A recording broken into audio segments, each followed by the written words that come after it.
No parent wants their kid to be left behind or overlooked in the educational system. Young kids from refugee and immigrant backgrounds are often at a disadvantage from the start.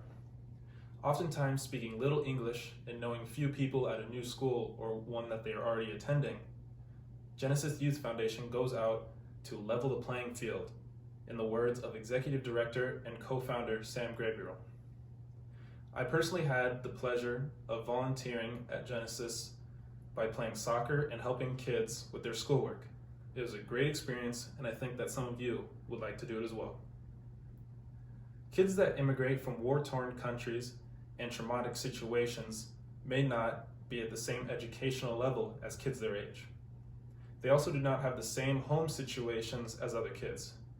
Des Moines Register journalist Lee Rod tells us, many parents are workers in essential occupations who aren't at home when instruction is taking place.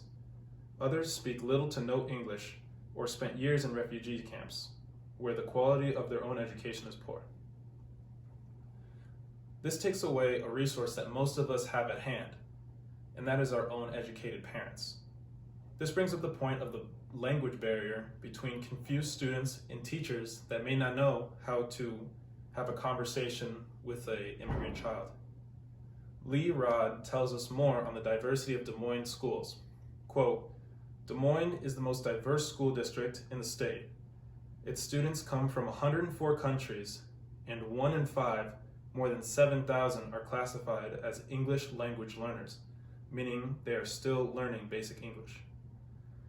Many schools choose to ignore or deal with the problem in a way that's not beneficial for the children. The organization BRICS states that schools and agencies working with refugees in the schools typically face similar challenges in accommodating this population. All too often, schools problem solve in isolation, despite the existence of resources and models developed by other districts or states for similar problems. There are many disadvantages that kids from refugee and immigrant backgrounds face. These lead to undereducation and a lesser chance of a solid understanding of American society. This is where Genesis comes in.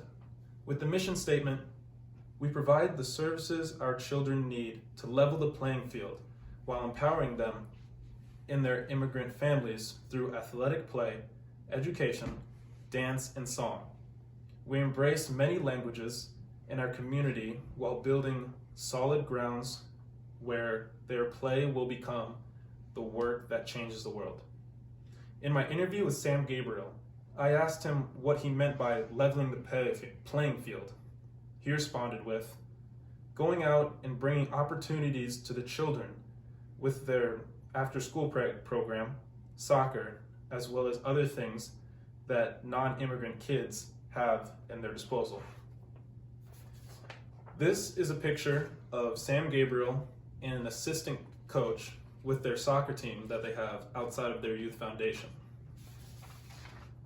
This is a picture of Tracy Gabriel, Sam's wife, as well as co-founder and project director of Genesis Youth Foundation. When I asked Director Gabriel what else they do in the foundation, she told me, build bridges between communities for the greater good of Iowa. Sam doesn't only want the kids to excel in their schoolwork, but wants them to feel at home and safe in their own communities.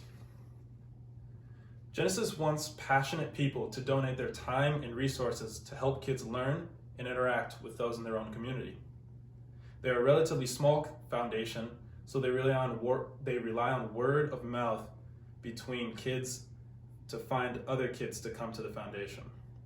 They don't have the capacity for large-scale operations to bring them in. Genesis works to stop kids from being left behind and overlooked, just as you would with your own children.